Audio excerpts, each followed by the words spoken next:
ഭാര്യയും ഭർത്താവും തമ്മിലുള്ള ജീവിതത്തിൽ ഉണ്ടാവേണ്ടത് ശരിക്കും എന്താണെന്നറിയോ നിങ്ങൾ? സൗഹൃദമാണ്. അണ്ടർസ്റ്റാൻഡിങ്. അഡ്ജസ്റ്റ്മെൻ്റ് അല്ല, അണ്ടർസ്റ്റാൻഡിങ്.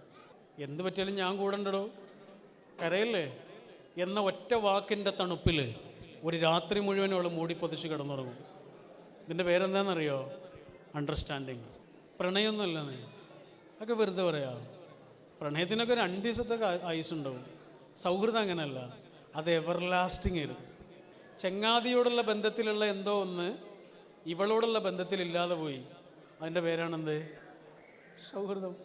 സംശയം, ഈ അണ്ടർസ്റ്റാൻഡിങ് എവിടെ നിന്നുണ്ടാകുന്നു? അണ്ടർസ്റ്റാൻഡിങ് ഉണ്ടാവണം, എത്രയേ ഉള്ളൂ.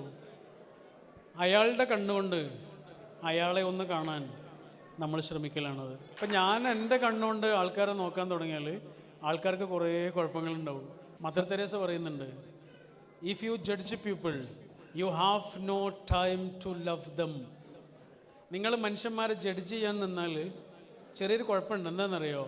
പിന്നെ നിങ്ങൾക്ക് അവരെ സ്നേഹിക്കാൻ കഴിയില്ല.